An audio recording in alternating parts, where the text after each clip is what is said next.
आदि कवि महर्षि वाल्मीकि जी की जयंती का अवसर है।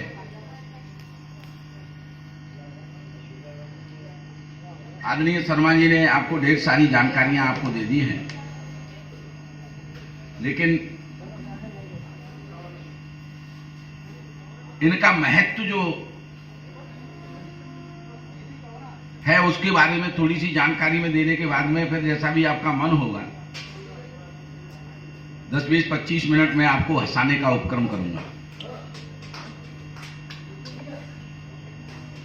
सबसे पहले तो हमें ये महसूस होना चाहिए कि कवि की क्या भूमिका होती है। सब लोग ये जानते हैं कि हमने भी दशहरा मना लिया है, रावण मर गया और काम खत्म हो गया।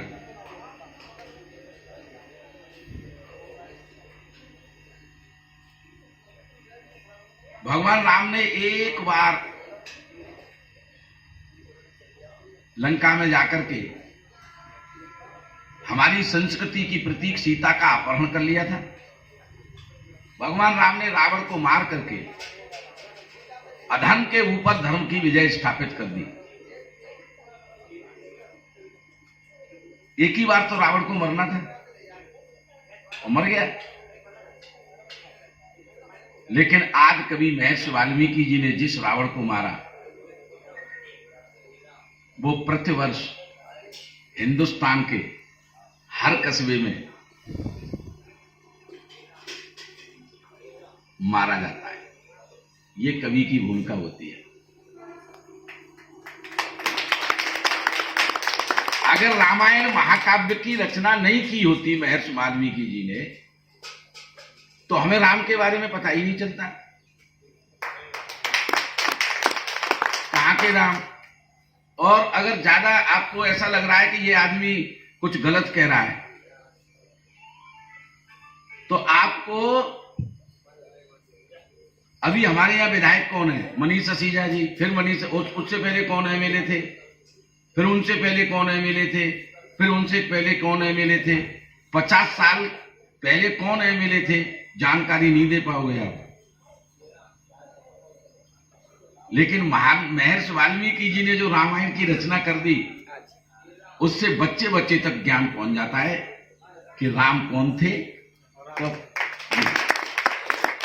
मेरे कहने का मतलब समझ गए कि अगर कभी नहीं होता, अगर ये नहीं होते, सबसे पहले तो आपको ये समझना है कि आदि कवि, इनसे पहले कोई कविता थी ही नहीं। सबसे प्रथम कवि संसार के उत्तरदायित्व में तो ब्रह्मा की सृष्टि की जो रचना है इनका उत्तरदायित्व बड़ा है। क्योंकि हमें अपने पूर्वजों की, हमारे पिताजी, पिताजी के पिताजी, उनके पिताजी और चौथी पीढ़ी पे अपने बाबा का नाम पता नहीं होता। और राम की वंशावली पता है तुम्हें। जिस महामानव की वजह से हमें यह पता है कि राम की इतनी पीढ़ियां थी, यह शख्सियत पहचानने में आप भूल कर रहे हैं। और मैं तो अपना सौभाग्य समझूंगा, आज मेरे पास इतने कार्यक्रमों की लंबी लिस्ट है। आदरणीय शर्मा जी के साथ में आ रहा था, रात्रि में महर्षि वाल्मीकि जी की जयंती के कार्यक्रम में था, जहां से आकर के मैं लेट हुआ। और आज इतने कार्यक्रम हैं क्योंकि इतवार का दिन है। ज्यादातर संगठन सौइयों मेरे पास फोन है कि आप हमारे यहां आ जाइएगा। वो इसलिए कि आज कवि महर्षि वाल्मीकि थे, तो वो संगठन ये चाहते हैं कि हम किसी कवि का एक सम्मान अपने यहां बुला करके करें। और अगर महर्षि वाल्मीकि जी नहीं होते तो राम की तो नाट हो ही गई होती। ये मैं वैसे नहीं कह रहा हूं। आप स्वाभाविक आप किसी भी स्त्री को जंगलों में छोड़ दो, आज तो दरिंदे इतने बीच बाजार में से तो खींच करके ले जाते हैं बहन बेटियों को। सीता कैसे बच जाती? कोई न कोई जानवर उनकी हत्या कर देता।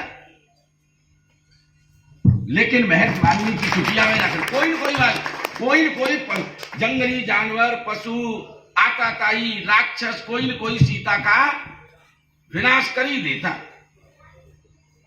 लेकिन तंत्र विद्या में, शास्त्र में, संगीत में, साहित्य में निपुण महर्षि वाल्मीकि जी जंगल में रहते थे और उन्होंने सीता, राम की सहधर्मिणी सीता को अपनी कुटिया में सड़ दी।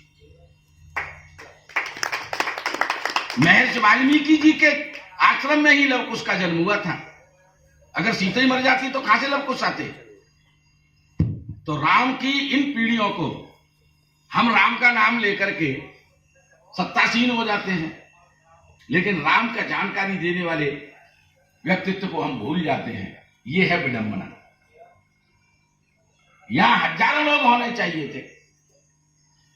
नगर निगम ने कितने कार्यक्रम कराए हैं महर्षि वाल्मीकि जी की जयंती के लिए? एक भी नहीं कराए।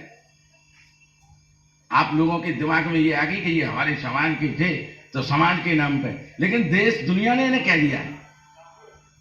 भारत माता के मस्तक पर वाल्मीकि ही चंदन है। कविता हमें सिखाने वाले इस देवदूत का वंदन है। रामायण को हमें सिखाकर बहुत बड़ा उपकार किया। तेरे पावन जन्म दिवस पर कोट कोट अभिनंदन।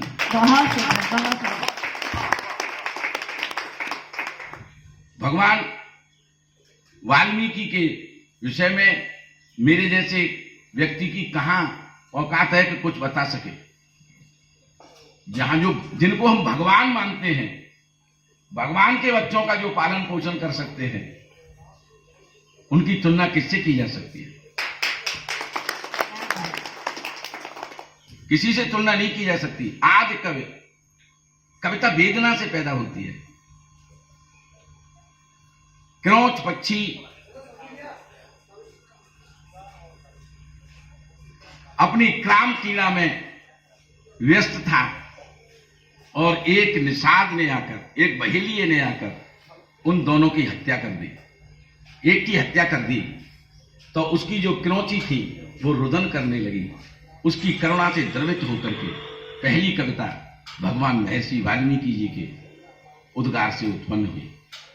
इसीलिए कहा गया कि वियोगी होगा पहला कवि, आह से उपजा होगा गान, निकलकर आंखों से चुपचाप हुई होगी कविता अंजाम।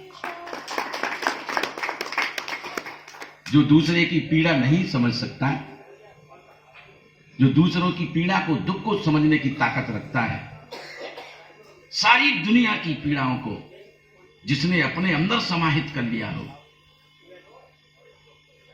और आज उनके वंशजों को कितनी पीड़ाएं महसूस करते हैं।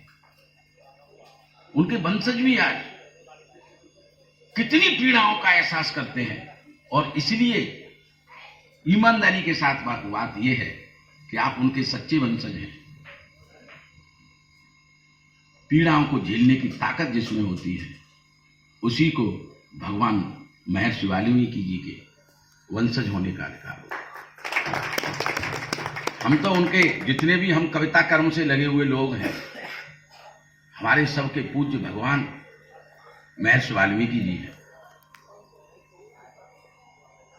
इनके संदर्भ में घंटों बोला जा सकता है, लेकिन चूंकि कार्यक्रम में मुझे आपको हंसाना है और मैं चाहता हूं कि आप हंसते हंसते, क्योंकि हम जब किसी का जन्मदिन मनाते हैं तो उल्लास होता है। आपके दिमाग पर मुझे वार नहीं करना, बल्कि आपके हृदय को जीतने की मुझे कोशिश करनी है। आज संसार में सब कुछ है, अगर गायब हो रही है तो हमारे चेहरों की हंसी खुशी।